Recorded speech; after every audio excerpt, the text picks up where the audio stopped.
Welcome back, everyone. We're going to get into some Player of the Year talk. Alabama quarterback Bryce Young, Georgia defensive tackle Jordan Davis, Michigan defensive end Aiden Hutchinson, Pittsburgh QB Kenny Pickett, and Michigan State running back Kenneth Walker are the 5 finalists for the 2021 Walter Camp Player of the Year award. You guys, who is winning this award for you and why?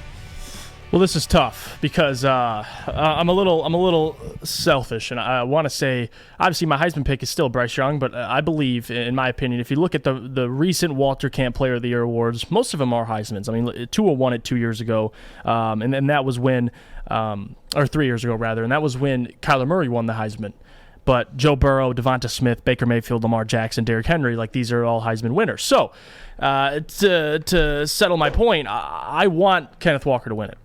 All right, that is just because I thought about this all last night, and I was up all night thinking about it because I want to say Bryce Young. That is who I want to say, but it's hard for me because to me, offensively, and Player of the Year is just, they're very similar. Heisman, I don't get all these awards. I really don't. I mean, Player of the Year award, you got Heisman. I believe Heisman, the most important player on his team, and then you look at Player of the Year, it's the most impressive season. I don't understand it. But I will say this, Kenneth Walker, just so I can have Bryce Young win one, Kenneth Walker win one, I'm going Kenneth Walker. I mean, guy, you could talk about how important he's been to Michigan State, almost 1,700 yards. I mean, second among all running backs in college football, 18 touchdowns for a 10-2 Spartan team. I mean, that's sounds good. And Peyton Thorne, I think what gives him even more credibility is Peyton Thorne's looked great this year, obviously, and with those two receivers, Naylor and Reed, up until a couple games ago. Obviously, Naylor got hurt, but that offense has looked electric all year. And I think it kind of starts with Kenneth Walker because it opens up so much for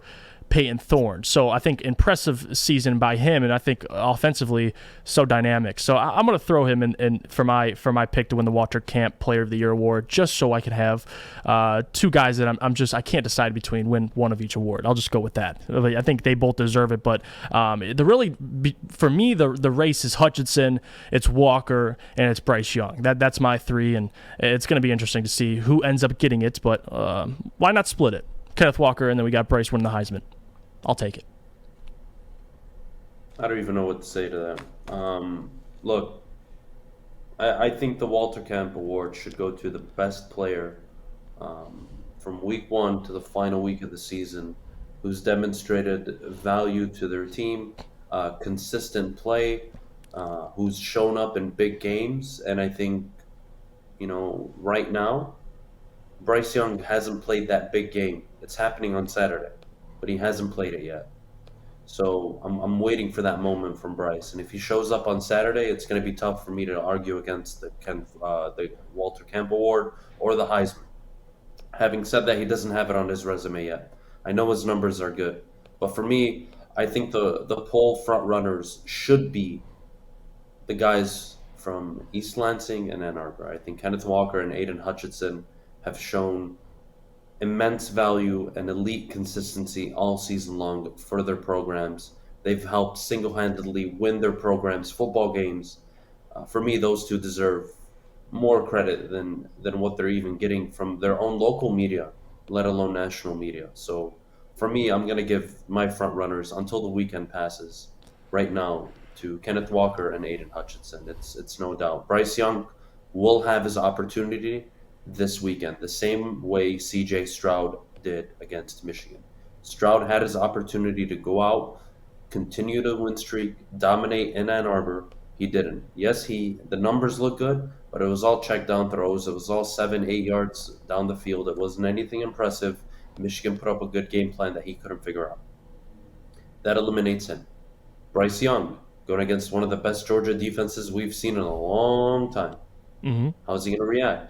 Does he play a good game? If he doesn't, he's out of the conversation. He just is. So, and if he plays extremely well and they go on and win, well, then he almost secured every award you can think of. But for me, I'm tired of it being a quarterback award. Give it to the edge rusher. Give it to the running back. They both were essential in getting their team to a double-digit win season. Yeah, and definitely, I mean, we can all look back at the Ndamukong Suh and the Heisman vouchers for him, too. And I think defensive players don't get enough respect, definitely, to your point. My question to you would be for Aiden Hutchinson, and I'm not taking anything away how dominant he was, because obviously we talk about the historic performance against OSU. I mean, the resume's there. I think what gets lost in it, Adam, and I want to hear your opinion on it. Do you think the 11 sacks and 5 forced fumbles, second among college football by Ajabo, is kind of lost in there somewhere when you talk about Hutchinson and the Heisman and all these awards, or is it just strictly he's the reason? Give the man the award. No, look. Ajabo doesn't get the credit maybe we feel he deserves because he plays with the best edge rusher in college football, and it's Aiden Hutchinson commanding all that attention. And last I checked, teams have consistently decided we're going to double Aiden before we double Ajabo. And Ajabo's great, don't get me wrong. He's not Aiden Hutchinson. He could be. He's younger. But no, this is clearly his award to lose. So for me, it's Aiden all the way. And I'm tired of the SEC bias. I'm tired of the quarterback awards. I'm just tired of it. It's so comical that a quarterback at Alabama, yes, 40 touchdowns, 4 interceptions, great. 16 of those touchdowns came against teams that aren't even ranked in the top 100.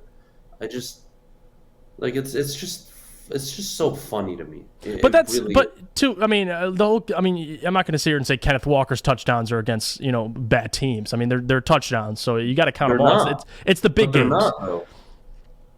His only bad team that he played against was Youngstown State, and they sat him that game because they were blowing them out.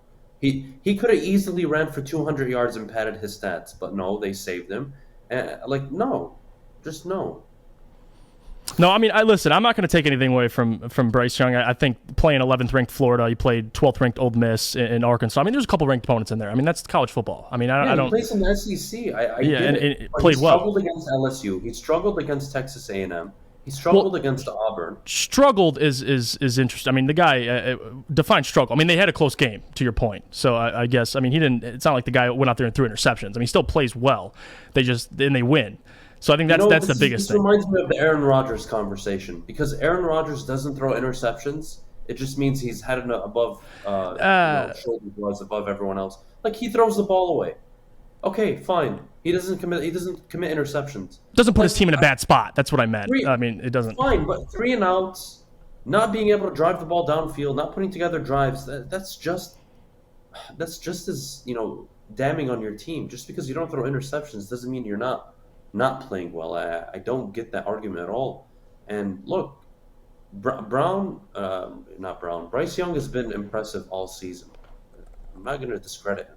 But having said that, he's going to have his opportunity on Saturday. And I don't want to hear the Bryce Young Heisman talk, Walter Camp Award. I don't want to hear any of it. I don't want to hear any of it until he's played Georgia. Michigan has played Ohio State. Kenneth Walker has played Michigan. 5 touchdowns against them. Aiden Hutchinson, 15 quarterback pressures, 3 sacks against Ohio State. And those schools' biggest games of the years, those players stepped up. Alabama, your biggest game of the year is Georgia. What are you going to do, Bryce Young? It's that simple. All right. Well, we'll revisit this, obviously. We'll have there's still more football to play, so we can't settle on it now. Look, after Saturday, I'm happy to sit up here and say Bryce Young deserves the award. But hold on, he doesn't deserve it over Hutchinson or Kenneth Walker, in my opinion. That's kind of where I'm getting lost, though, a little bit, is because you're saying he's not in your top 2, but if he wins this weekend, he jumps those guys, is what you're saying. So if he wins this weekend. It's does he play in a convincing way against the nation's best defense? Narrative, man, narrative. Think. What can you do against the opponent that has the best defense? If he goes out and throws 3 touchdowns, 300 yards, he is a lock for the Heisman and for the best player in college football. It is a lock. If he goes out and plays a stinker, I have to look at what did Bryce Young do against Georgia? The team that is the best team they played on their schedule. Oh, he didn't do that great. Oh, well, okay. What Hutchinson do against Ohio State, who they haven't beaten in 10 years? Oh, he had 15 quarterback pressures and 3 sacks. What did Kenneth Walker do against an undefeated Michigan in East Lansing? carried them and ran for 5 touchdowns. Look at the guys' biggest games of the year at the time, and look at their performances. And for me, Bryce Young, he controls his destiny. If he balls out on Saturday against against what's the word Georgia. I'm looking for? Against Georgia, he's earned the right to win that award. But I don't think the hype on Hutchinson is overrated. I just don't. He is extremely dominant. And it's not even just the sacks. It is the quarterback pressures. He's always getting to the quarterbacks. The dude is getting blocked by tight ends. He's getting chipped. He's getting running backs assigned to him to help double. He's getting double teamed, triple teamed. It's no fluke. It really isn't.